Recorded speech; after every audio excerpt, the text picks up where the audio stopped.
말이 좀 빨랐죠? 쉬운 내용이니까 제가 빨리 좀 속도를 낸 거고, 나중에 좀 이해가 필요한 내용은 좀 속도를 좀 늦출 거니까. 자, 정착물에 대해서 배웠고, 일단 여기서 중요한 건 얘들은 다 정착물이다예요. 정착물. 특히 얘, 이거 시험 문제 지문에 나올 거예요. 모의고사에서 여러 번 등장할 거예요. 매년 경작을 노력을 요하지 않는 단연생 식생과 나무는 정착물 맞죠? 다만 무슨 정착물이다? 종속 정착물이다. 독립 정착물이 아니다. 독립 정착물 4개 반드시 기억해놔야 돼요. 건물, 등기된 임모, 명인 방법으로 소유권이 구분된 나무, 그냥 명인 방법의 나무, 명인 방법의 수목, 그 다음에 재배되고 있는 농작물, 이렇게. 자, 만약에 이런 말이 있어요. 미분리과실이다, 분리과실이다, 이렇게 있는데, 사과가 이렇게 달려 있어요. 그럼 분리됐어요? 분리되지 않았어요? 분리되지 않았죠? 얘는 미분리과실이에요. 미분리과실이니까 이건 그냥 나무에 포함되는 거예요. 그러니까 얘는 그냥 나무다, 이렇게 생각하면 되고. 떨어졌대. 떨어졌어요. 그럼 얘는 분리된 거죠? 얘는 분리과실이에요. 분리과실은 떨어졌으니까 뭐예요? 동산이에요. 움직이는 동산. 그러니까 미분리과실 나오면 그냥 나무다. 나무에 붙어져 있는 거니까. 유명한 그런 얘기 있어. 우리가 이제 시험 볼 때쯤 되면 10월 말이니까 가을쯤 되죠? 낙엽이 이렇게 떨어지겠죠? 낙엽 떨어지면 낙엽이 붙어 있을 때는 뭐예요? 나무. 부동산이죠? 떨어지면 뭐가 되는 거야? 동산이 되는 거죠. 부동산이 동산된다, 이렇게 생각하는 거예요. 붙어져 있으면 나무고 이건 부동산이고 떨어지면 동산이 되는 거예요. 뭐 이렇게 생각하면 충분하고. 자, 그러면 넘어가서 이제 부동산의 분류. 자, 여기서부터 이제 한 문제가 무조건 맞아야 되는 거예요. 이제 부동산의 분류. 자, 이건 사실 우리가 공간정보 구축에 관한 법률은 지적법을 얘기하는 거예요. 공시법에서 나오는 거. 28개의 지목이 있어요. 이건 이제 공시법에서는 외워야 되는데 2차 과목이에요. 1차만 공부하는 사람들은 굳이 다 외울 필요는 없고, 자, 2차 공부하시는 사람들은 당연히 알아야 되고 외워야 되는 내용인데, 자, 우리 시험에서 몇 번 나온 적이 있어요. 30회 동안 2-3번 나왔어요. 한번 좀 정리해보면, 지목이 총 28가지 중에서 이런 것들을 좀 알고 있어야 되는데, 지목이 대이라는 것은 주거용 상업용 토지예요. 토지 중에서 주택이나 상가를 지을 수 있는 토지를 지목이 대, 이렇게 얘기해요. 국어 중요해요. 가장 중요한 거. 인공수로, 뚝, 이런 걸 얘기하는 거예요. 또랑을 얘기하는 거, 인공수로. 자, 그 다음에 이제 헷갈리면 안 되는 거. 댐, 저수지, 호수, 연못. 물이 고여있는 건 다 유지라 그래요. 유지. 물이 고여있는 곳은 유지라는 지목을 쓰고, 자, 교회 아래 땅, 사찰 아래 땅. 자, 이런 것들은 다 종교용지라 그래요. 종교용지. 그러니까 교회 용지 이런 건 없어요. 지목에. 사찰 용지 이런 건 없어요. 이건 다 종교용지라고 하고. 자, 방파제, 파도를 막는 제방. 방조제, 조수간만을 막는 제방. 방풍제, 바람을 막는 제방. 이건 다 뭐라고 하냐면 제방이라 그래요. 제방. 그러니까 여기 있는 것이 지목이라는 거고, 28개가 있지만 다 우리 알 필요 없고 이 정도만 상식적으로 좀 기억하면 돼요. 지목이 28개 중에서 한 5개 정도는 우리가 해석해야 되는데, 주택 상가 지을 수 있는 토지는 지목이 대. 그 다음에 인공수로, 인공또랑을 국어라고 하고, 이건 직접 답으로 나왔던 내용이니까 우리는 전에 나왔던 기출문제가 똑같이 나오면 틀리면 안 되는 거예요. 그 다음에 물이 고여있으면 다 유지라고 하고, 교회 부지, 사찰 부지는 다 종교용지라고 하고, 뭐를 막는다, 제방이라 그래요. 뭘 막는 제라고 나오면 제방. 자, 나올 가능성이 많지는 않아요. 혹시나 나오면 실수하지 말고 이 5개 정도만 쭉 정리해주면 되고. 자, 이 교시에서 가장 중요한 건 이거예요. 토지의 분류. 자, 이걸 틀리면 안 좋은 일 생기는 거예요. 무조건 다 정확히 알아야 되고. 자, 한번 정리해보죠. 토지의 분류. 첫 번째, 우리가 이제 토지를 일반적으로 분류할 때 더 깊은 내용까지는 필요 없어요. 제가 설명해주는 내용까지만 이해해서 정리하면 되고, 어떤 용도로 사용되는 바닥에 있는 토지를 모두 다 부지라 그래요. 가장 넓은 개념의 토지에 분류해. 그래, 포괄적 개념이다라 그래요. 바닥에만 있으면 다 부지라고 할 수 있어요. 아파트 아래 땅이 있다면 아파트 부지, 공장 아래 땅도 공장 부지, 철도 아래도 땅 있죠? 철도 부지, 도로 아래 땅 있죠? 도로 부지, 하천 아래 땅 있어요? 하천 아래 땅 있어요? 없어요? 있죠? 이것도 하천 부지, 모두 다 부지라는 말을 쓸 수 있어요. 근데 부지 중에서 부지가 가장 큰 개념인데 건물을 지을 수 있든 없든 그런 거 구분하지 않아요. 그냥 모든 바닥 토지를 부지라고 하는데 이 중에서 건물을 지을 수 있는 토지가 있다라면 이걸 뭐라고 하냐면 택지라 그래요. 건물 지을 수 있는 토지, 택지. 이걸 공법에서는 건축할 수 있는 토지라고 해서 대지라 그래요.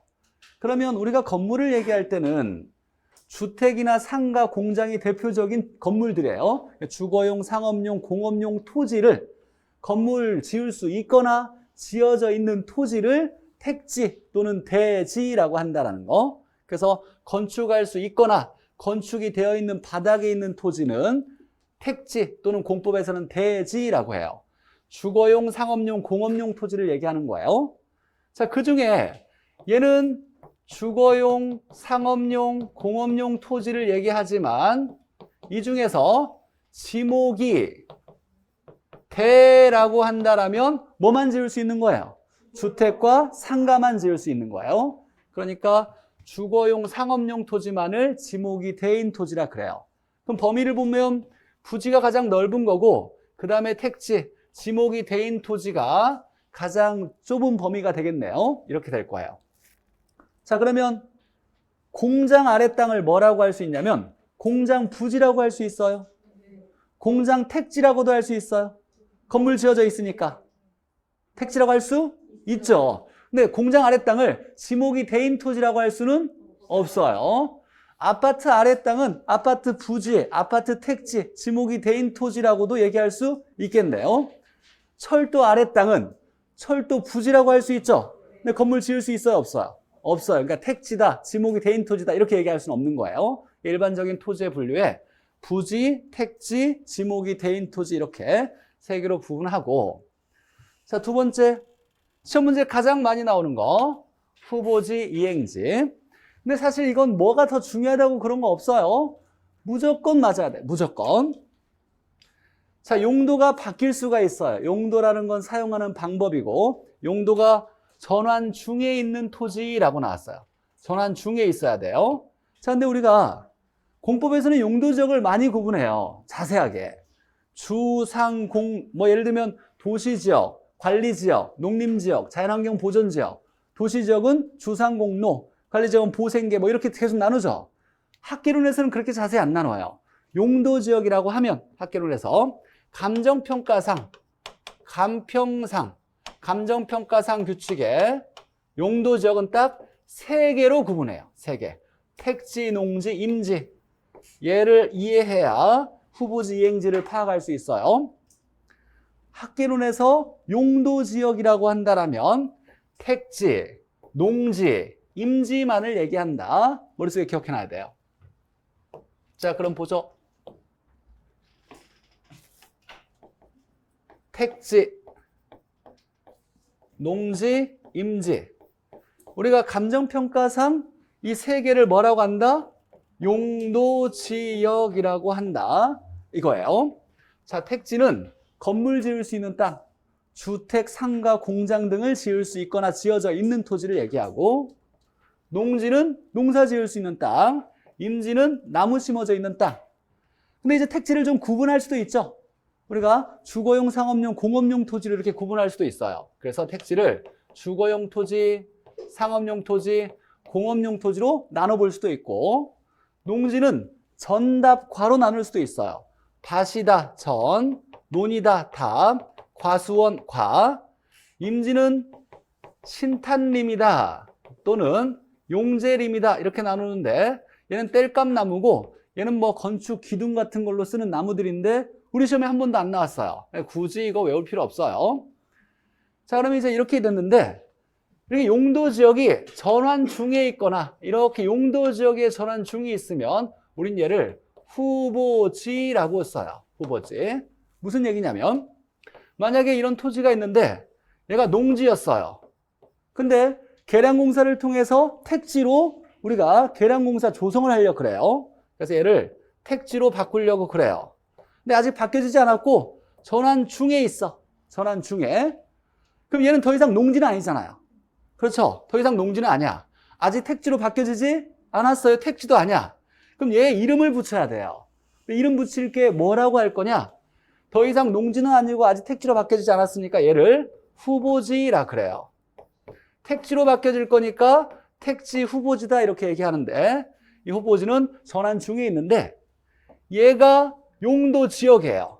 용도 지역이 바뀌어지고 있죠. 그래서 후보지를 뭐라고 하냐면 용도 지역 상호 간에 전환 중에 있는 토지를 상호 간에 전환 중에 있는 토지를 후보지라고 얘기해요. 자, 근데 이렇게도 바뀔 수가 있어요. 이 토지가 있는데 얘가 전이었어요. 근데 얘가 과수원으로 전환 중에 있어요. 더 이상 전은 아니고 아직 과수원으로 바뀌어지지 않았고 중간에 있다 해요. 그럼 얘도 이름을 붙여야 돼. 전도 아니고 아직 과수원도 아니니까 얘를 뭐라고 하냐면 이행지라고 해요. 이행지. 자, 이행지는 용도 지역 내에서 전환 중에 있을 때 이렇게 얘기해요. 내에서. 자, 전이나 과수원은 용도 지역을 따로 얘기하는 건 아니죠. 어떤 용도 지역이에요? 둘 다. 전과는 어떤 용도 지역? 농지라는 용도 지역 내에서 전환 중에 있는 거죠. 그러니까 이 안에서 이렇게 전환 중에 있으면 이건 이행지라고 하는 거예요. 또는 예를 들면 여기에 주거용 토지였는데 얘가 상업용 토지로 전환 중에 있대요. 더 이상 주거용 아니고 아직 상업용 바뀌어지지 않았어요. 그럼 얘는 무슨 용도 지역 내에서? 택지라는 용도 지역 내에서 전환 중에 있으니까 뭐라고 한다? 이행지라고 하는 거예요. 그럼 이제 이해했다라면 암기해야 돼. 실수하지 않아야 되니까. 그래서 후보지는 용도 지역 상호 간에 전환 중이고 이행지는 용도 지역 내에서 전환 중에 있어야 돼요. 그래서 이내라고 외워야 돼요. 후간 이내. 이행지는 용도 지역 내에서 전환 중에 있을 때. 그럼 문제에서 이렇게 한번 내보죠. 용도 지역 상호 간에 전환이 끝난 토지를 후보지라 한다. 틀리죠?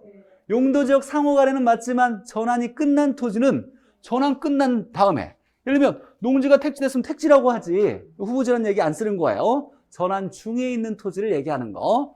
용도 지역 내에서 전환 중에 있으면 이행지라고 해요. 문제 한번 보죠. 얘가 과수원이었는데 주거용 토지로 전환 중에 있대요. 후보지예요, 이행지예요? 후보지죠? 얘를 봤더니 하나의 용도 지역 내가 아니야. 그죠? 얘는 뭐야? 용도 지역이 농지예요. 우리가 용도 지역 내기 나오면 택지, 농지, 임지밖에 없어. 얘는 뭐예요? 택지예요.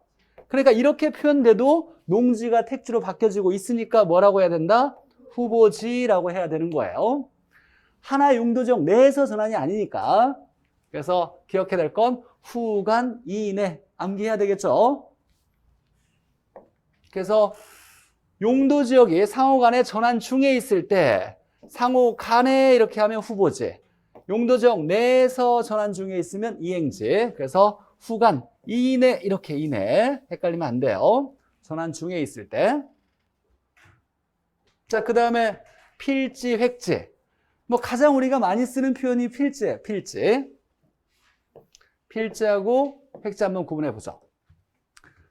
자, 필지는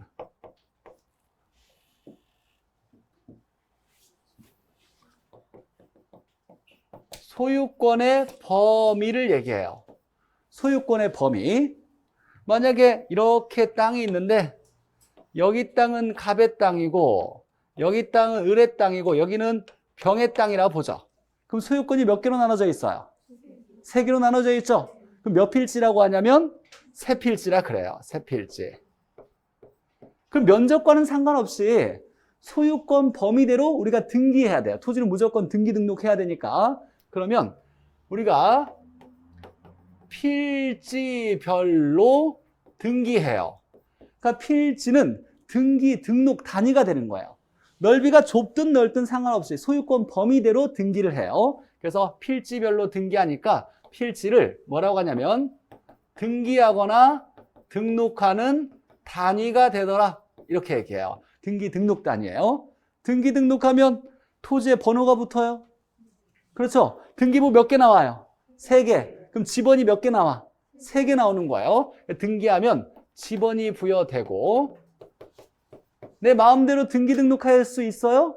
아니죠. 법에 따라서 해야죠. 무슨 법? 무슨 법? 등기법. 등기법 배우고 있잖아요. 등기법에 따라서 이렇게 등기해야 돼요. 그래서 얘는 등기법에서 중요하니까 법률상 중요한 개념이다. 법률상의 개념이라고 얘기해요. 그러니까 필지는 소유권 범위를 나타내고 우리는 필지별로 등기해요. 그러니까 등기 등록하는 단위가 되더라. 얘가 중요해요. 면적 단위라고 할 수 있을까요? 아니죠. 전혀 상관없죠. 면적 단위는 우리가 몇 평이냐, 몇 제곱미터냐 이렇게 얘기하죠. 예전에는 평을 썼고 지금은 몇 제곱미터. 얘가 면적 단위죠. 근데 출제자가 단위 똑같으니까 이걸로 속여내는데 면적 단위는 토지의 분류와 전혀 관련이 없어요. 등기 등록 단위다. 필지가. 자, 그런데 획지라는 게 있어요. 획지는 가격 수준이 비슷한 일단의 토지를 획지라 그런대요. 일단은 한 덩어리를 얘기하는 거예요. 한 덩어리의 토지를 획지라 그래요. 가격만 비슷하면 다른 거 다 구분하지 않고 한 덩어리, 가격이 비슷한 한 덩어리를 일획지라 그래요. 자, 그럼 예를 들면 이렇게 땅이 있는데 얘가 갑의 땅이고 을의 땅이에요. 자, 몇 필지? 2개 필지죠? 소유권이 2개로 나눠져 있으니까. 근데 만약에 건물이 이렇게 걸쳐져서 이렇게 건물이 지어져 있어요. 그럼 갑의 땅이나 을의 땅은 가격이 비슷해요? 달라요? 같은 건물이 이렇게 있으니까 가격이 비슷해요? 달라요? 완전 똑같지는 않겠지. 근데 비슷하죠? 그러면 가격이 비슷한 덩어리가 몇 덩어리 나와? 2덩어리? 한 덩어리? 2덩어리? 왜 이걸. 얘 보니까 얘의 가격이 비슷하대. 그럼 요만큼이 가격이 비슷하다는 거 아니죠? 비슷하다는 거죠? 가격 비슷한 덩어리가 몇 덩어리 나와? 한 덩어리 나와요. 얘는 일획지다라고 얘기하는 거예요. 2필지지만 가격이 비슷한 덩어리가 한 덩어리니까 일획지라고 얘기해요. 물론 다른 경우도 있어요. 예를 들면 이렇게 토지가 있는데 얘가 다 갑의 땅이에요. 그럼 몇 필지?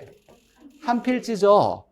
근데 우리가 토지의 가치를 평가할 때는 공부상, 공적 장부상의 용도가 중요한 게 아니라 실제 사용하고 있는 용도가 중요해요. 근데 봤더니 얘는 건물을 지어서 요만큼은 쓰고 있고 여기는 농사를 짓고 있어요. 이렇게. 자, 그러면 필지는 한 필지예요. 다 갑의 땅인데 가격이 요만큼과 요만큼이 같아야 달라요? 다르죠. 얘는 택지용으로 쓰고 있고 얘는 농지용으로 쓰고 있으니까.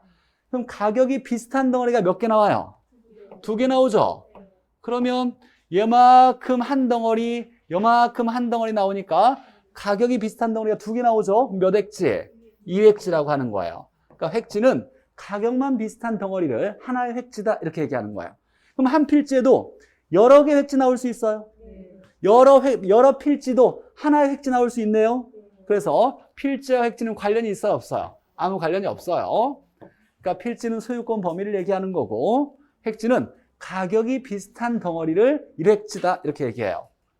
감정평가일 때는 필지가 중요할까요? 획지가 중요할까요? 원래 이제 감정평가의 원칙은 필지별로 감정평가하는 게 원칙이에요. 단 여러 가지 다른 이유가 있으면 얼마든지 다르게 감정평가할 수 있다 이렇게 나와 있는데 얘 봤더니 2개의 필지니까 각각 2개를 나누어서 감정평가해야 되는데 가격이 비슷한 일획지예요. 그럼 굳이 나눌 필요 없잖아. 한 번 해도 되겠죠? 이런 걸 일괄 평가해도 괜찮겠다 이렇게 얘기하고, 얘가 갑의 땅인데 하나의 필지니까 갑의 땅 하나의 필지로 감정평가해야 되는데 봤더니 가격이 좀 달라요. 그럼 얘를 좀 구분해서 평가해야 되지 않겠냐? 두 개의 획지가 나오니까. 그래서 이런 걸 구분평가라고도 얘기해요. 그러니까 결국은 감정평가는 뭘 따라가냐면 획지를 따라가는 거예요. 그래서 얘는 감정평가상 개념이다라고 얘기해요. 가격을 얘기하는 거니까. 자, 그래서 필지와 획지를 구분해 봤어요. 소유권 범위는 필지, 가격 비슷한 덩어리는 획지 이렇게 얘기한다. 자, 그 다음에 나지와 건부지를 보죠. 나지, 건부지. 자, 나지를 봤더니 건물 등 정착물이 없는 토지, 사법상의 제한이 없는데, 건부지는 건물이 있는 부지니까 지상에 건물이 있는 토지를 건부지라 그래요. 한번 보죠.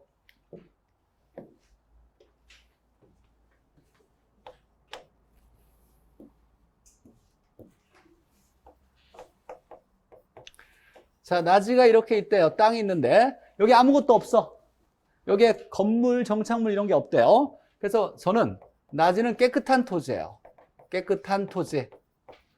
아무것도 없는 깨끗한 토지예요. 그래서 건물 등도 없고 어떤 권리적인 문제도 없어야 돼요. 예를 들면 여기에 지상권, 전세권, 저당권 이런 권리의 문제가 하나도 없어야 돼요. 그래서 내가 이 토지를 사면 바로 내가 이용할 수 있는데 아무 문제가 없는 토지를 나지라 그래요. 그래서 우리가 지상권, 전세권, 뭐 저당권, 기타 등등을 민법상의 제한이라 그래요. 사법상의 제한이라고도 해요. 그래서 사법상의 제한도 없는 깨끗한 토지를 나지라고 하더라. 공법상의 제한은 있을까요? 없을까요? 우리나라 토지 중에 공법상 제한이 없는 토지는 있다 없다? 없어요. 무조건 나라의 규제를 받아요.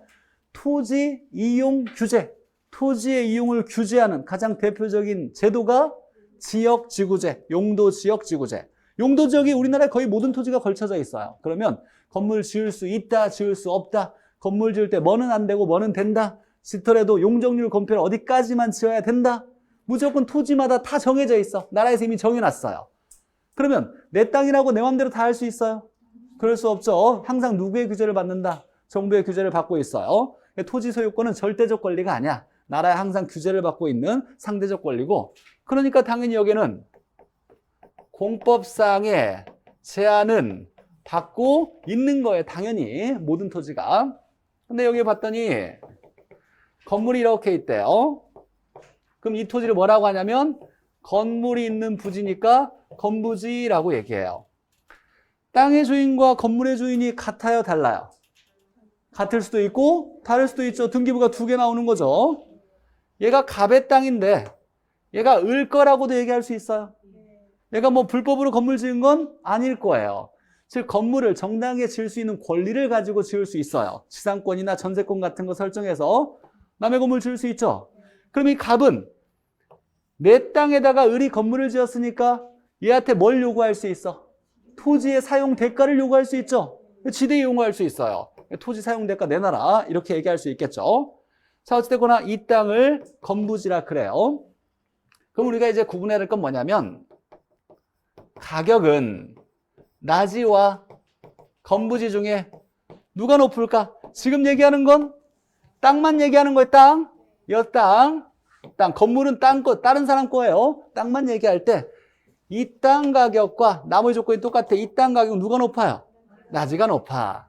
나지는 땅을 사면 가장 좋은 이용을 바로 할 수 있죠. 근데 건부지 사면 뭐 할 수밖에 없어?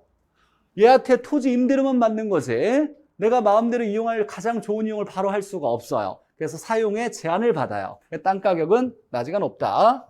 그러면 건부지의 가격이 낮아졌으니까 건부지의 가치가 감해졌다. 건부, 감가가 일반적으로 일어나더라. 건부지의 가격이 좀 낮아요. 자, 그런데 예외적으로 건부 증가가 나타나는 경우도 있어요. 건부 증가. 자, 어떤 거냐면 보상지역이거나 또는 개발 제한구역 같은 데 보죠.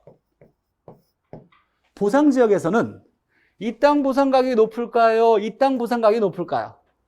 건물이 있는 땅 가격이 더 보상 가격이 높아. 건부지가 가격이 더 높을 수 있고, 개발 제한 구역은 건물을 더 이상 지을 수가 없어. 근데 이전에 건물 지어져 있는 걸 부시진 않아요. 그럼 개발 제한 구역에서는 얘는 건물 짓지 못하고 농사만 져야 돼. 근데 이 토지는 건물까지 지어져 있어서 활용도가 높게 있어요. 그럼 누가 더 비싸? 건부지가 더 비싸요. 그러니까 예외적으로 보상 지역이나 개발 제한 구역은 건부지가 더 비쌀 수도 있더라. 이걸 우리가 뭐라고 하냐면 규제가 강화된 지역이다, 완화된 지역이다. 강화된 지역이에요. 그래서 규제가 강화된 지역에서는 예외적으로 건부 증가가 발생할 수도 있더라. 이렇게 정리하면 돼요. 자, 일반적으로는 건부 감가가 발생하는데 보상이나 보상지역이나 개발 제한 구역처럼 규제가 완화된 지역에서는 건부 증가가 발생할 수 있다. 이런 질문 나오면 골라내야 돼요. 규제가 강화된 지역이야. 그래서 낮이와 건부제. 자, 낮인데 비싸요? 얘 좋은 땅이죠?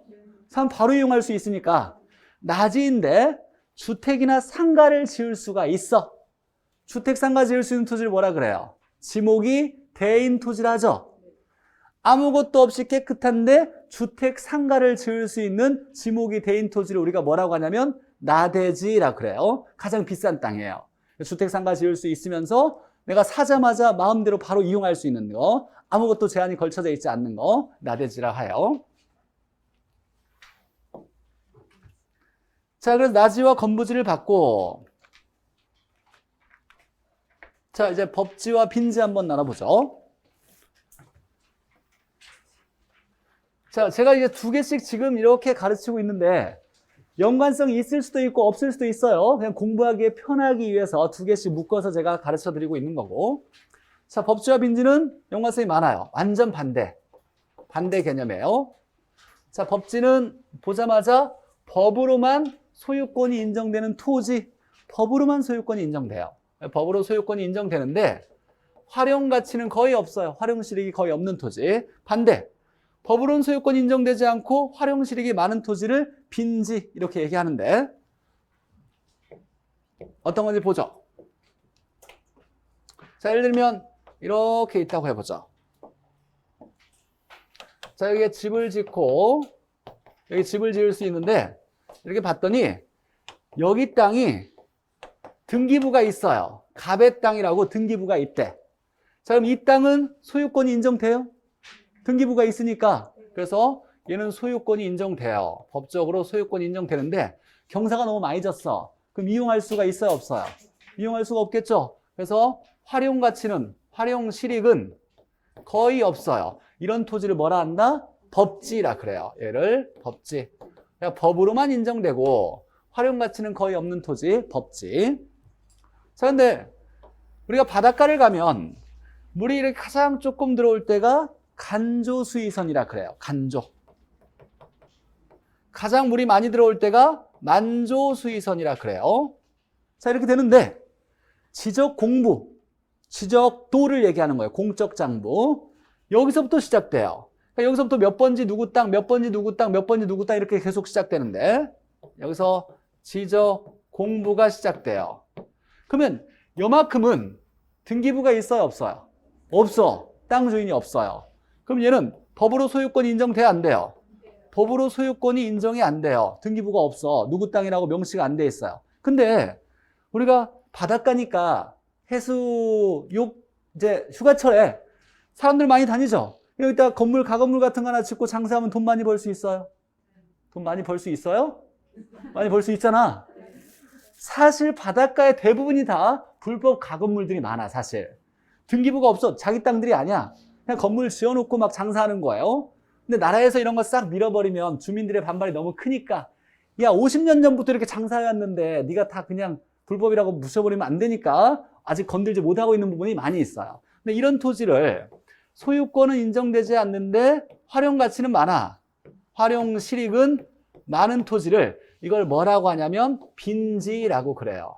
이걸 바닷가, 해변 토지를 빈지라고 해요. 그러니까 등기부는 없는데 활용 가치가 너무 많은 토지. 그래서 올해 이제 휴가 다니겠죠? 휴가철에 바닷가 가면 얘 빈지야 이렇게 생각하면서 얘는 평상시에 물이 차 있어요? 안 차 있어요? 차 있어? 차 있을 때도 있어? 그 평상시에 비 내리면 다 물 고여 있을 수 있지. 그런 특수한 사정 말고 여기서부터 여기까지죠? 그러니까 물은 여기까지 들어오는 거야. 그러니까 물 들어오는 곳을 얘기하는 게 아니에요. 물 안 차 있어. 물에 가라앉은 적이 없어요. 평상시는. 이걸 빈지라 그래요. 여기는 우리가 갯벌이라고 하는 간석지를 얘기하는 거고 간조부터 만조까지는 이걸 빈지라고 하지 않아요. 빈지는 여기. 물이 차 있지 않고 평상시에 육지같이 보이지만 지적 공부는 여기서부터 시작돼 있다. 등기부가 없는 땅이 있더라. 근데 활용 가치가 많은 땅을 빈지, 이걸 바닷가라고 그래요. 정신명칭이에요, 바닷가도. 반대죠. 법으로 인정되는데 활용 가치 없는 거 법지. 법으로 인정 안 되는데 활용 가치 많은 거 빈지. 지금 막 설명만 듣고 있으면 안 돼요. 뭐 해야 돼? 단어를 외우고 있어야 돼, 머릿속에. 자, 그래서 법지와 빈지 배웠고 맹지와 대지 보죠. 자, 타인 토지에 둘러싸여 도로와 접속면이 없는 토지를 맹지. 얘가 도로 접속면을 갖게 되면 자루 모양의 대지가 된대요. 한번 보죠. 어떤 건지.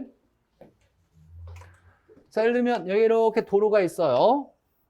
도로가 이렇게 있고 얘도 이렇게 도로가 있는데 옆에는 잘라버리죠. 자, 이렇게 나눴을 때 얘가 갑의 땅, 얘가 을의 땅, 얘가 병의 땅이라고 한다면 자, 갑이나 병은 도로하고 접하고 있어요. 근데 을은 도로하고 접하고 있지 않죠? 왜? 남의 땅에 둘러싸여 있으니까.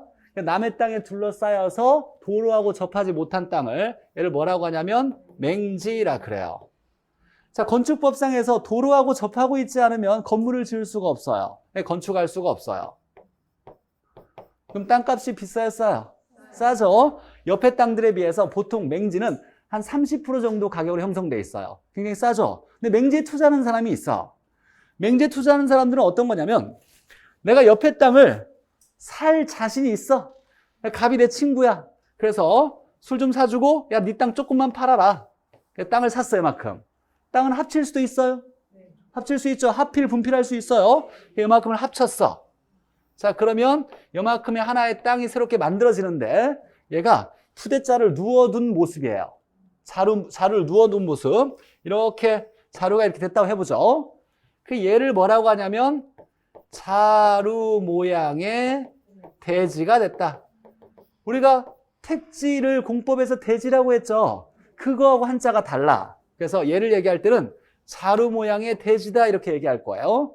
그럼 이제 도로하고 접속면을 가지게 됐네요. 그러면 뭐 할 수 있다? 건축할 수가 있어요. 그러면 가격이 좀 비싸지겠죠. 이렇게 해서 이윤을 남기기 위해서 맹지에 투자하는 사람도 있어요. 그래서 맹지가 이웃한 토지와 합필해서 일부 도로 접속면을 갖게 되면 뭐가 됐나? 자루 모양의 대지가 되더라. 맹지와 대지, 자루 모양의 대지를 얘기한 거예요. 그래서 맹지, 대지. 자, 휴한지와 유유지, 공한지. 중요한 단어야. 이제 곧 나올 것 같은 느낌이 들어요. 근데 느낌이야.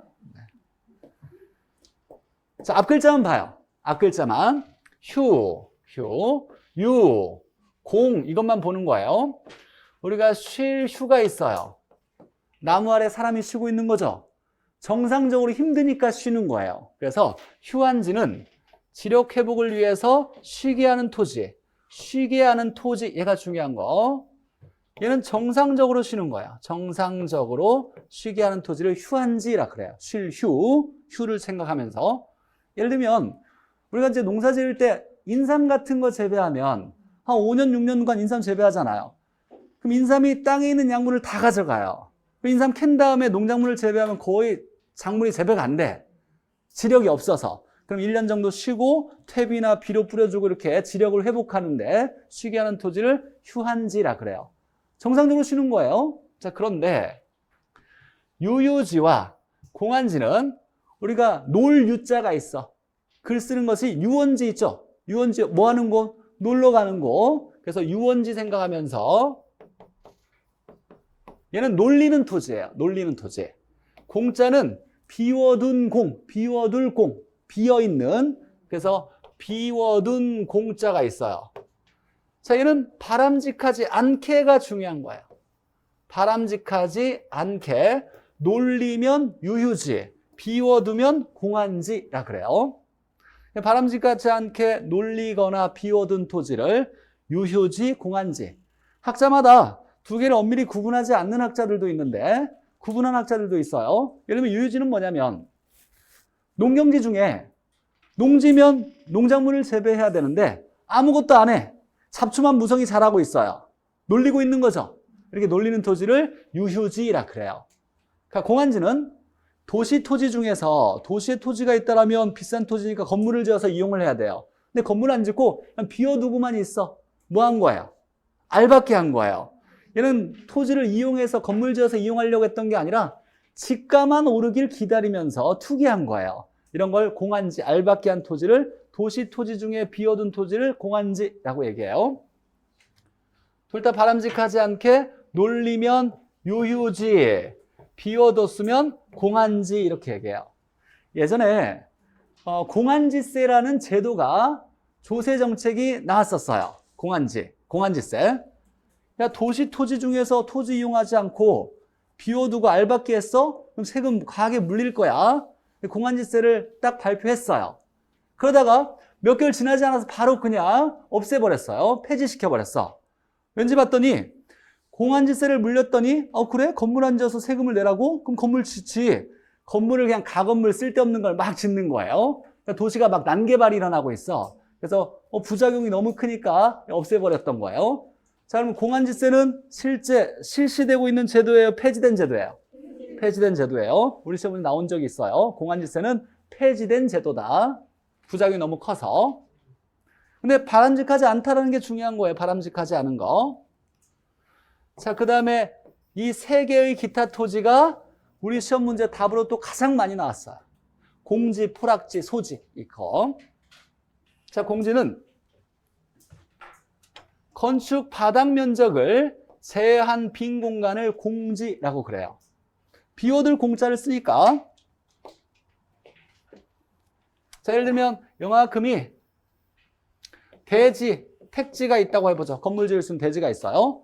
얘가 총 100평이라고 해보죠. 건물을 짓는데 바닥 면적, 건축 바닥 면적이 이렇게 보니까 얘가 40평이에요. 40평. 그러면 전체 대지 면적 중에서 건물을 지을 수 있는 바닥 면적의 비율을 뭐라고 하냐면 뭐라 그래요? 건폐율이라 그러죠. 건폐율이라 그래요. 우리가 토지를 살려면 건폐율을 당연히 봐야 돼요. 얘는 총 100평 중에서 40평 지었으니까 0.4, 40%가 건폐율인 거예요. 건폐율. 그럼 여기 빈 공간이 생기죠? 이 빈 공간을 뭐라고 한다? 공지라 그래요. 공지. 자, 그러면 건폐율이 만약에 상향 조정이 되면 건물을 더 넓게 지을 수 있다는 거죠. 바닥의 면적을. 그러면 규제가 완화된 거예요? 강화된 거예요? 완화된 거죠. 상향되면 규제가 완화된 거고, 그러면 건물을 더 넓게 지을 수 있으니까 공지가 더 어때진다? 좁아지겠네요. 그래서 공지가 좁아진다. 그럼 건폐율과 공지는 무슨 관계? 반비례 관계예요. 건폐율이 커진다는 건 넓게 진다는 거니까 공지가 줄어든다는 거고, 건폐율이 줄어든다는 건 건물을 좁게 지니까 공지가 넓어지는 거예요. 건폐율과 공지는 반비례 관계다. 기억해놔야죠. 상식적으로 건폐율이 높아진다는 건 규제가 완화된다는 건 알아야 돼. 건폐율이 하향 조정된다는 건 규제가 강화된다는 건 알아야 돼요. 나라에서 건물을 넓게 짓지 마, 좁게 지어. 이게 규제 강화한 거야. 옆에 건물하고 방해되지 않게 빈 공간을 충분히 만들어 놔. 이게 규제가 강화되는 거예요. 용적률은 건물을 높게 지을 수 있는 걸 얘기하는 거고, 건폐율은 대지 면적 중에서 건축 바닥 면적을 얼마나 넓게 지을 수 있느냐, 이거 얘기하는 거예요. 공법에서 잘 배웠을 거라 생각하고. 어찌되거나 공지는 건폐율과 반비례. 자, 포락지. 포구에 떨어진 토지예요. 포구는 배가 드나드는 곳을 포구라 그래요. 뭐가 있어야 배가 뜨고 다녀요? 물이 있어야죠. 그래서 하천이나 바다나 강에 물이 있는 곳을 포구라 그래요. 그래서 포구에 떨어진 토지는 앞에 뭐라고 나오든지 간에 지적공부에 등록된 토지가 또는 전답과가 뭐 절토되어서 집안이 무너져서 침식되어서 이런 얘기 다 필요 없고 결국 물에 잠긴 토지를 포락지라 그래요. 어떻게 됐든지 간에 물에 잠긴 토지는 다 포락지라 그래요. 그럼 물에 잠겼다는 표현이 이렇게도 나와요. 수면 밑으로 가라앉은 토지. 맞아요. 강에 가라앉은 토지, 하천이나 바다에 가라앉은 토지. 이거 다 포락지라 그래요. 물에 잠긴 토지는 포락지밖에 없어요. 앞에 뭐라고 나오든지 간에 물에 잠겼다, 수면 밑에 잠겼다, 바다에 잠겼다, 하천에 잠겼다 이러면 다 포락지예요. 자, 소지. 소자가 한자가 원래 바탕소야. 원래 바탕소. 그러니까 원래 토지를 얘기하는 거예요. 그러니까 소지는 원래 바탕소니까 개발되기 이전에 자연 그대로의 토지를 소지라고 한다. 소자가 있어요. 한번 찾아봐요. 한자 소자를 딱 찾아보면 원래 바탕소 이렇게 나와 있을 거예요. 그러니까 개발되기 이전에 자연 그대로의 토지를 소지라고 한다. 선하지는 우리 시험 문제 나온 적은 없어요. 너무 쉬워서. 고압선 아래하 토지, 고압선 아래의 토지를 선하지라 그래요. 선하지. 고압선 아래는 농작물이 잘 재배돼요? 잘 안 돼요. 사람한테 좋아요? 나쁘죠. 그래서 선하 감가라는 것도 일어나요. 근데 뭐 너무 쉬우니까 문제는 많이 다루지는 않아요. 고압선 아래의 토지 선하지. 자, 그러면 다시 한번 빠르게 한번 정리 한번 해볼까요?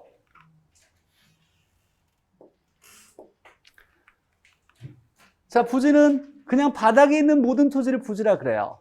그리고 건물을 지을 수 있거나 지어져 있는 바닥에 있는 토지를 택지, 그 중에 주택 상가를 지을 수 있는 토지를 지목이 대인 토지 이렇게 얘기하고, 용도가 전환될 때 용도지역이라는 택지, 농지, 임지, 용도지역 상호 간의 전환 중에 있으면 후보지, 용도지역 내에서 이 내에서 이렇게 전환 중에 있으면 이행지. 자, 소유권 범위를 나타내서 필지별로 등기하죠. 그래서 등기 등록 단위인 건 필지, 가격이 비슷한 한 덩어리를 획지라고 하고, 아무것도 없이 깨끗한 토지를 나지, 사법상의 제한이 없어야죠. 공법상의 제한은 있어요. 자, 건부지는 건물이 있는 토지인데 일반적으로 가격은 나지보다 건부지가 가격이 낮다. 건부 감가. 예외적으로 규제가 강화된 지역에서는 건부 증가도 나타나더라. 자, 법지는 법으로만 인정되는 토지예요. 근데 활용 가치는 거의 없어. 경사가 매우 많은 지역 토지.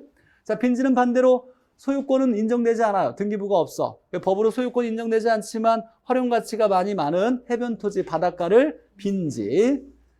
남의 토지에 둘러싸여서 도로와 접속하지 못하고 있으면 맹지. 그 일부분을 도로 접속면을 갖게 된 토지를 자루 모양의 대지라고 하고, 자, 정상적으로 쉬게 하는 토지는 휴한지, 바람직하지 않게 놀리면 유유지, 비워두면 공한지, 건축 바닥 면적 이외의 빈 공간을 공지, 물에 잠긴 토지는 포락지, 자연 그대로의 토지는 소지, 고압선 아래는 선하지. 이렇게 무조건 외워서 절대로 틀리면 안 돼요. 나중에 이제 우리가 뭐 표준지다, 뭐 표본지다 이런 말이 나오는데, 자, 표준지는 사실 우리 감정평가 사항에서도 중요하고 나중에 부동산 가격 공시제도에서도 중요한데, 일단 잠깐 좀 얘기하면, 자, 우리나라에는 부동산 가격 공시제도가 있어요. 잘 들어봐요. 부동산의 가격을 공시해야 되는데 모든 사람에게 알려줘야 되는 제도가 있어요. 국토교통부 장관부터 해서 시군구청장이 의무를 가지고 있어요. 그러면서 나라에서 토지의 가격을 발표해줘요. 1월 1일 기준 날짜로 해서 1월 1일 날짜 기준으로 얼마다, 가격 얼마다 이렇게 얘기해주죠. 뭐라 그래요? 공시지가라고 하죠. 자, 근데 모든 토지를 다 공시지가를 다 감정평가를 하진 않고 어떤 지역에 대표성을 가진 토지를 국장이 먼저 정해. 그 지역을 대표하는 토지를 뭐라고 하냐면 표준지라 그래요. 지역에 대표성이 있는 토지를 표준지라 그래요. 그래서 일단 얘를 가지고 감정평가를 해요. 그러면 이걸 뭐라고 하냐면 표준지 공시지가라고 그래요. 표준지 공시지가요. 그러면 그 지역에 이런 지역이 있다라면 여러 개의 토지가 있을 거야. 이렇게 있는데 얘가 표준지로 잡혀졌어. 공시지가가 있겠죠. 얘는 직접 감정평가사를 고용해서 가격을 정해놨어요. 이게 표준지 공시지가야. 나머지 땅의 가격도 이제 발표해. 근데 나머지는 어떻게 하냐면 사무실에 앉아서 시군구 구청장이 얘를 바탕으로 얘하고 뭐가 좀 차이 나네. 그럼 얼마? 얘하고 좀 뭐가 차이 나네. 얼마? 이제 계산기를 두드려 가지고 이걸 기준으로 해서 나머지를 다 잡아요. 이걸 뭐라고 하냐면 개별 공시지가라 그래요. 그럼 우리나라의 모든 토지의 가격들이 정해지겠네요. 공시지가로. 이때 이제 우리가 국장이 정해서 감정평가를 해서 대표 토지의 가격을 정하는데 이걸 표준지 공시지가. 이걸 하나 딱 정해놓고 나머지 차이를 보면서 사무실에 앉아서 계산기 두드리면서 그럼 얘는 얼마, 얘는 얼마 되겠네. 나머지를 개별 공시지가. 이 개별 공시지가는 시군구청장이 하는 거예요. 나중에 좀 배울 거예요. 한 문제가 꼭 나오는데 다 배우려면 완벽히 맞추려면 내용이 엄청 많아요. 그냥 제가 딱 30분만 딱 정리해가지고 한 80% 정도까지만 맞을 수 있게 정리해 줄 거니까 그 정도로 충분할 거고. 자, 그러면 일단 표준지가 나오면 뭐라고 나와야 되냐면 우리가 기억해야 될 단어가 부동산 가격 공시제도. 부동산 가격 공시를 위해서 대표되는 토지를 뭐라고 한다? 표준지. 이거 떠올려야 돼요. 부동산 가격 공시제도예요. 우리나라에서 맨 마지막에, 학교는 맨 마지막에 한 문제가 나오는 내용이에요. 표본지는 이거 우리가 배우는 게 아니야. 근데 재작년에 이 단어가 우리 시험에 등장을 했어요. 알아야 된다라고 등장한 건 아니고 표준지 나와야 될 자리에 표본지를 썼어요. 얘는 좀 배우면 지가 변동률을 조사하기 위해서 정하는 토지가 표본지예요. 지가 변동률. 얘하고는 다르죠? 얘는 뭐? 부동산 가격을 공시하기 위해서 대표로 잡는 토지는 표준지. 지가 변동률, 지가가 얼마나 많이 변했는지 알아보려고 할 때 잡는 토지를 표본지라 그래요.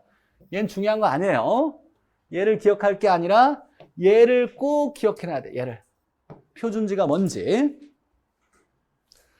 부동산 공시제도를 위해서 어떤 지역에 대표되는 토지를 표본지라 한다. 이러면 틀리겠네요. 그거 하나 구분하면 돼요. 구분할 수 있으면. 자, 그럼 이제 다음 넘어가서 별표를 한 10개쯤 해놔야 돼요. 자, 올해 법령이 바뀌었어요. 그해 법령이 바뀌면 그해 시험 문제 나올 가능성이 매우 높아요. 그러니까 올해 나올 가능성이 매우 높아요. 법령이 바뀐 거니까. 자, 우리가 이제 방금 토지를 분류해봤어요. 토지를 분류해봤고, 이제 건물도 분류할 건데 모든 건물을 분류하기는 좀 어려우니까 가장 중요한 건물 주택만 좀 분류해보자. 주택의 분류예요. 건축법에서 공동주택은 아파트, 연립, 다세대, 기숙사 이렇게 하고 단독은 다가구, 다중, 단독, 공간. 자, 기숙사는 뭐 여러 사람들, 학생들이 이렇게 살고 있는 건물이고 공간은 고위공무원이 사는 단독주택을 공간이라 그래요. 근데 건축법에서는 네 개 구분하지만 주택법이라는 또 법령이 있어요. 공법에서 건축법도 있고 주택법도 있는데 주택법에서는 기숙사를 빼고 공간을 빼고 세 개로 이렇게 공동, 단독 나누기도 해요. 학기론에서는 전혀 중요하지 않아요. 자, 우리가 이제 학기론에서 중요한 건 어떤 게 공동이고 어떤 게 단독인지를 구분할 수 있어야 돼. 첫 번째. 아파트 공동 맞아요? 이거 모르는 사람 없지. 단독 맞아요? 이거 당연히 알죠. 그럼 우리는 이제 연립이다, 다세대, 다가구, 다중 중에 어떤 게 공동이고 어떤 게 단독인지 구분하는 게 이제 우리가 알아야 되는 내용인데, 자, 다자는 공통으로 들어가니까 세, 가, 중 이렇게 외울 거예요. 그래서 연세가 가중된다, 연세가 많이 들고 있다 하면서 가중 이렇게 외울 거예요. 연세, 가중. 연세는 공동이고 가중은 단독이에요. 연세, 가중. 물론 이제 여기 아파트가 있겠죠. 여기에 단독도 있겠죠. 근데 얘들이 이제 건축법에서 어떻게 규정하고 있냐면 여기 말하는 건 계층수, 여기는 한 동의 바닥 면적 합을 얘기해요. 한 동의 바닥 면적, 연면적, 바닥 면적의 합인데 한 동의 바닥 면적 660을 얘기하는 거예요. 660, 다 660이에요. 자, 그럼 이제 아파트는 이건 상식이에요. 바닥 면적 상관하지 않고 5계층 이상이기만 하면 무조건 그냥 아파트라 그래요. 5계층 이상. 공법에서 배웠겠지만 혹시 1차 하는 사람들 때문에 잠깐 설명하면 층수와 계층은 좀 달라요. 예를 들면 이렇게 있대요. 몇 층이에요? 몇 층 돼 있어? 5층이죠. 얘는 5층 건물이에요. 근데 우리가 필로티 구조라는 게 있어요. 들어봤죠? 1층을 기둥만 놓고 주차장으로 쓰고 있어요. 그럼 주거용으로 쓰고 있는 건 몇 층이에요? 4개만 쓰고 있죠? 이걸 뭐라고 하냐면 4계층이라 그래요. 그러니까 계층을 얘기할 때는 실제 주거용으로 쓰고 있는 층수만을 얘기하는 거고 그냥 층은 전체 층을 얘기하는 거예요. 우리가 여기서 말하는 건 계층을 얘기하는 거, 계층. 주거용으로 쓰고 있는 실제. 자, 5계층 이상이면 다 무조건 아파트.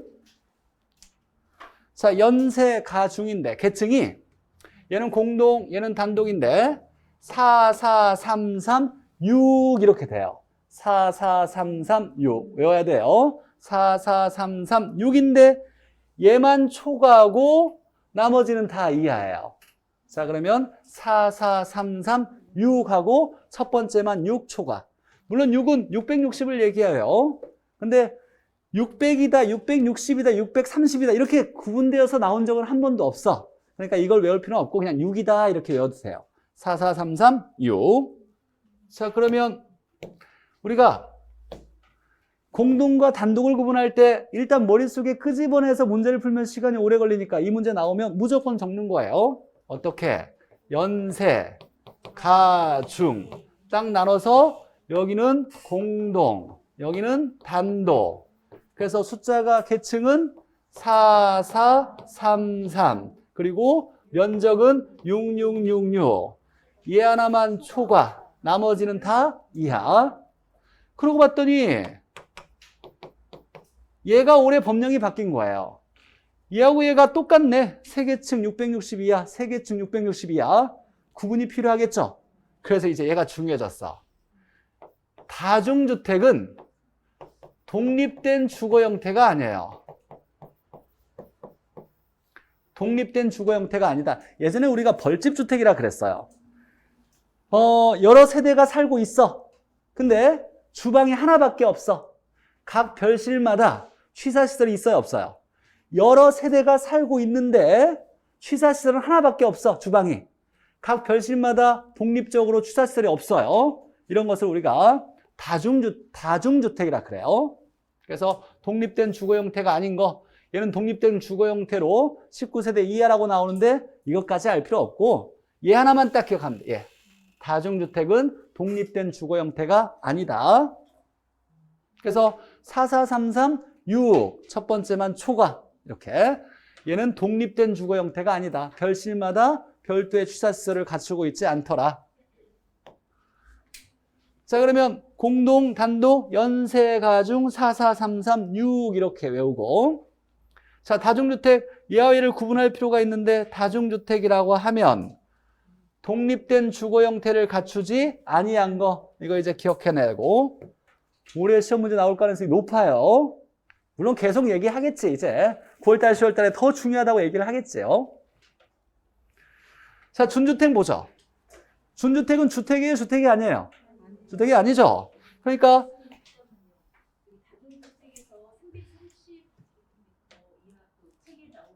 법령이 바뀌었어요.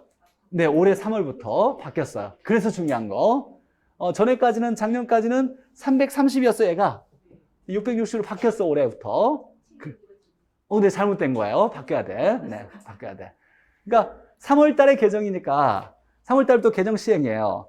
그러니까 이전에 이제 나왔던 교재가 아직 안 바뀌어졌을 수도 있어. 네. 자, 준주택. 자, 준주택은 주택이 아니죠. 그러니까 주택 외의 건축물로서 어쩌고 봤더니 주거용으로 사용되는 이렇게 나와 있어요. 그러니까 앞에 주택이 아닌 건축물인데 주거용으로 쓴다 이렇게 나오면 뭘 얘기하는 거예요? 준주택을 얘기하는 거예요.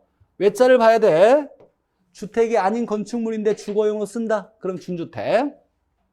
자, 또 하나 기억할 거 도시형 생활주택. 자, 얘는 300세대 미만이에요. 300세대. 300을 기억해놔야 돼. 300. 300세대 미만에 뭐라고 나오면서 물론 공법에서는 좀 외워야 돼요. 뭐 단지형 뭐 어쩌고 오피스텔 원룸형 이렇게 외워야 되는데 우린 뭐 그것까지는 필요 없고 얘가 중요한 건 분양가 상한제가 적용되지 않는다. 이거 기억해놔야 돼요. 나중에 공법에서는 분양가 상한제가 적용되지 않는 곳 세 군데를 외워야 돼요. 도시형 생활주택, 관광특구에 어쩌고 저쩌고, 경제자유구역청에 어쩌고 저쩌고 이거 외워야 되는데 어쨌거나 우리 학교에서는 도시형 생활주택 나오면 300세대 미만의 국민주택 규모에 해당되는 분양가 상한제가 적용되지 않는 주택, 도시형 주택, 도시형 생활주택. 여기까지만 외우면 우리 학교는 문제는 다 풀려요. 새로운 거 나오면 고민하지 마요. 그냥 찍어요. 알면 풀고 모르면 틀려요. 이런 것까지 다 알려고 우리가 뭐 공법적인 문제를 막 다 공부할 수 없어요. 항상 시험에 나왔던 것만 다시 나오면 틀리지 않는다가 기준이에요. 자, 주택 분류했었고 연세가중 4433유 첫 번째만 초과 나머지는 다 이하. 다중은 독립된 주거 형태가 아니다. 이렇게 기억하면 되고.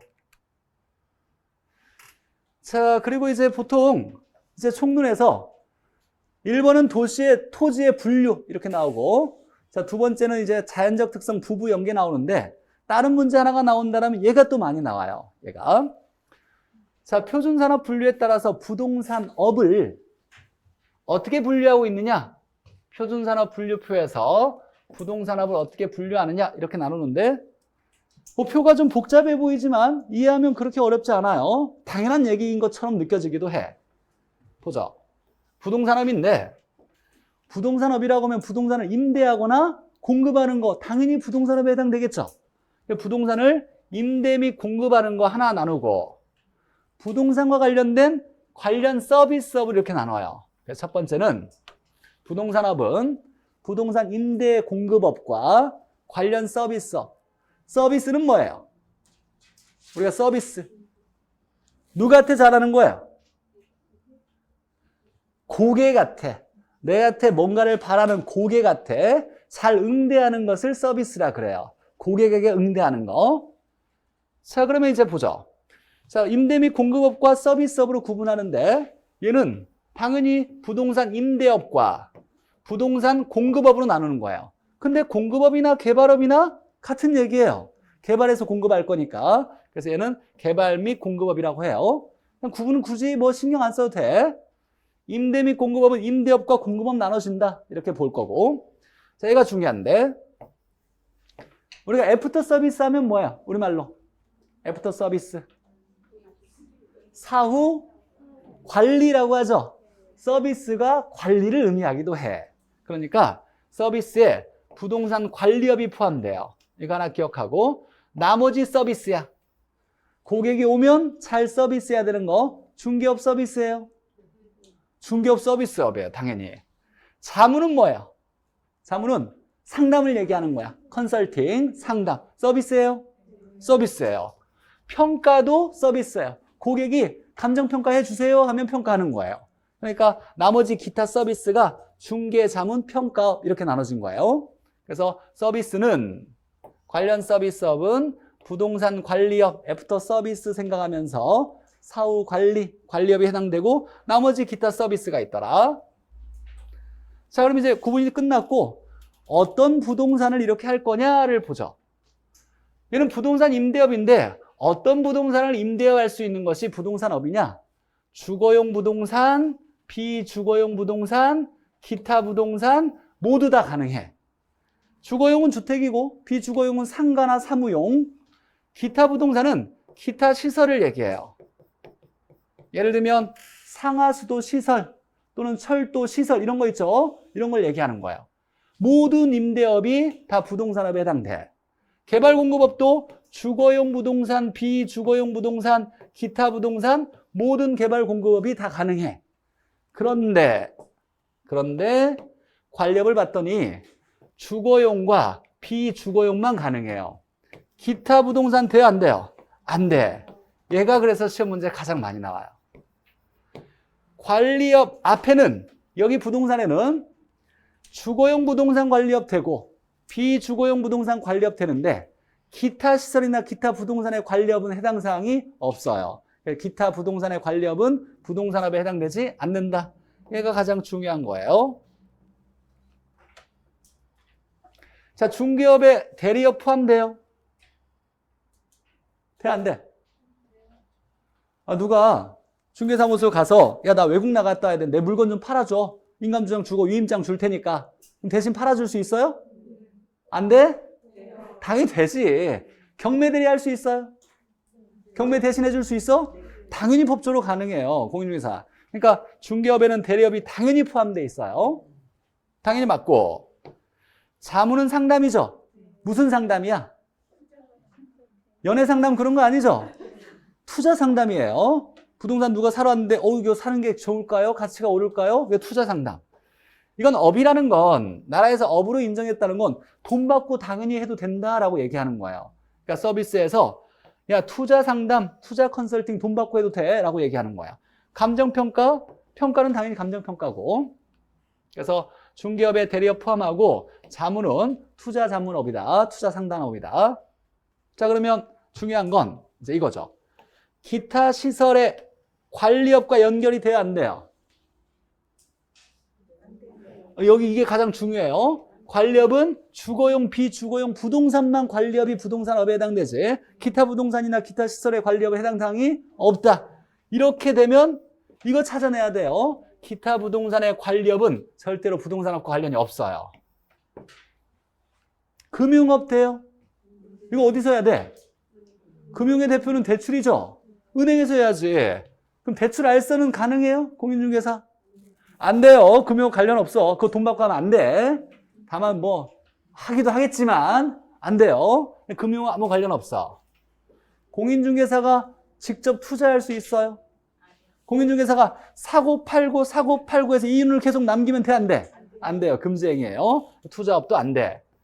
투자 상담은 가능해요? 투자 상담은 가능하지만 투자업을 자체로 하면 안 돼요. 직접 사고 팔고 하면 안 돼. 그래서 금융업, 투자업, 기타 부동산이나 기타 시설 관리업은 부동산업에 해당되지 않는다. 자, 그래서 이 표를 자주 보면서 그냥 무조건 외우는 게 아니에요.